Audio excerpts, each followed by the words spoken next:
Thanks, Mr. Speaker. To start, I'll be sharing my time with my colleague from Kitchener South, Hespeler. I'm pleased to once again rise on the budget, and it's nice to actually see the budget finally here after a 19-month delay. It's almost unprecedented, but of course we saw the Liberals during COVID refuse to actually table a budget 1 year, so I guess it's just keeping to their habits. Now, has the wait been worth it, the 19-month wait? Well, the answer is clearly no. First of all, I have to note just how crass and cynical this government is to actually name the budget after their campaign platform, to name it Canada Strong. I think that the government wants to be nonpartisan. They should maybe find their own slogans. Now, the government always manages to set low expectations, in my view, and always manages to achieve them. Now, September 17th, the Prime Minister, in this very House, stated we're going to have a declining level of debt. Those were exact words. We are going to have a declining level of debt. So what did the budget deliver? On the top line, a deficit of $78.3 billion for this year. $40 billion more than delivered last year. Public accounts just came out showing a deficit last year of $36.3 billion. Remarkable, it was actually lower than the forecast, but under the Trudeau government. The current government, not so much. The famed banker is delivering worse results than the drama teacher. Let that sink in. $322 billion of new debt on the short time horizon of this budget out to 2030. $168 billion more than projected in the fall economic statement under the previous government. The same one that the former finance minister quit over due to the costly spending and the need, as she said, to keep their powder dry. So she will quit over lower deficit and debt numbers to keep the powder dry, and this government comes through and steamrolls with $168 billion on top of that. You have to ask, how worse do you have to be to end up 200% worse deficit numbers than the famed Trudeau government, famous, of course, for its profligate spending patterns. Now, this is also despite an increase in tax revenue of over 97% over the time span of the current government. So tax revenues are doubling, and yet somehow they're still managing to spend every penny of that and almost a third of $1 trillion more. Interest on the debt, $329 billion of interest on this Liberal debt over the next 5 years. That's almost a third of $1 trillion gone on interest. That's 10% more that we're going to spend on interest than healthcare transfers to the province. It's record lineups, record wait lists for care at hospitals. Can't find a doctor. But under this government, we're spending 10% more on interest than we are on healthcare transfers.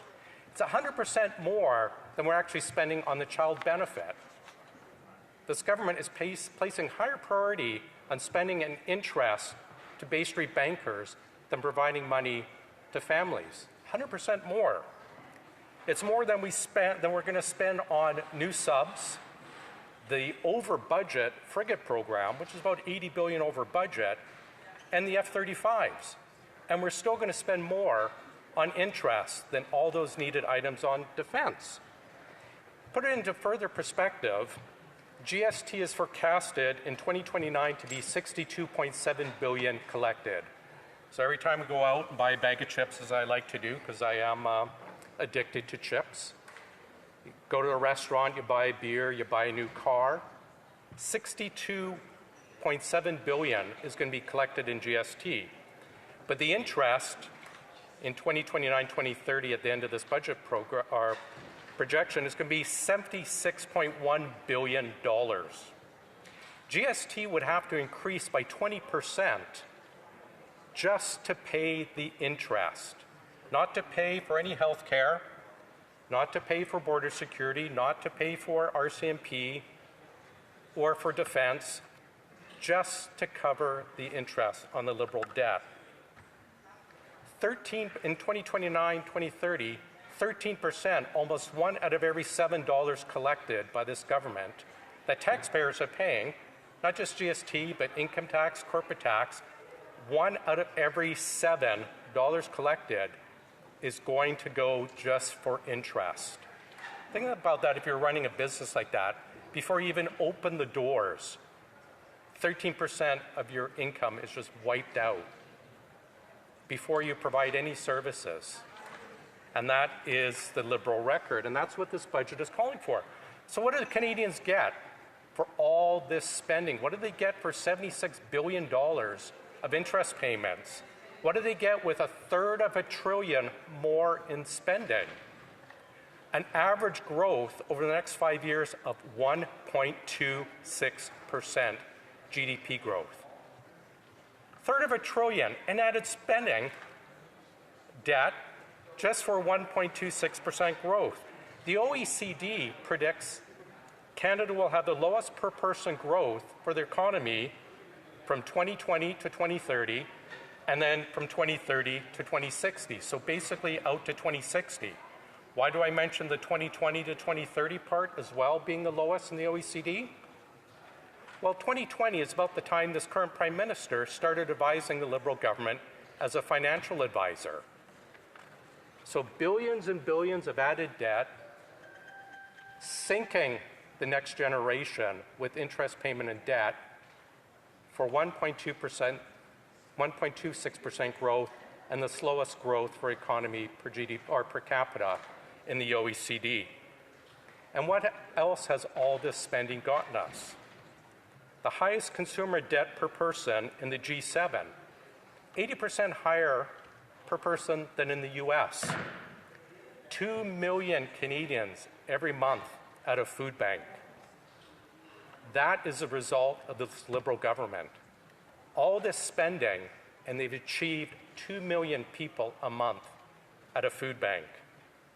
We have a rise in urban violent crime in 19 out of 20 of our largest cities, and the most unaffordable housing to income index in the G7, and a bloated bureaucracy that failed to achieve 47% of its goals last year.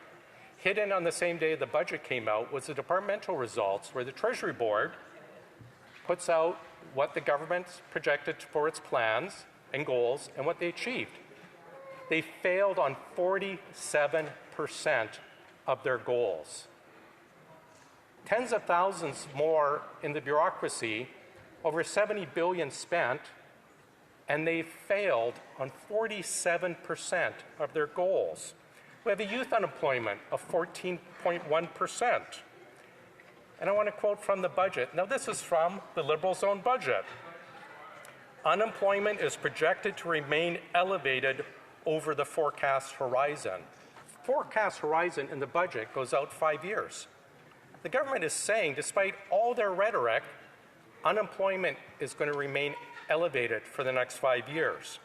So we have record spending, record debt, and in return, we get little growth, little help for the unemployment, little help for housing. You know what would help? Approve a pipeline. 400-page budget, and the pipeline is mentioned once, and only hidden into a bit about carbon capture. It is the best way this country can improve revenues, improve wealth, improve our productivity, is improve a pipeline. The omnibus budget has about 75 legislative items it needs to change. Nothing in there about repealing C-48, the Canadian tanker ban off the BC coast. We allow American tankers, but not Alberta oil. No repeal of C-69, no repeal of the production cap, no growth. Instead, we get another bureaucracy for major products or projects. Now, to finish, I just want to quote from Trevor Tombe, the famous economist. He says this budget has a very large gap between rhetoric and reality. He says Canada would benefit from a credible and sustainable fiscal strategy. Unfortunately, this budget takes us far from that goal. This budget is bad for Canada, and that's why I will not be supporting it. Thank you, Madam Speaker.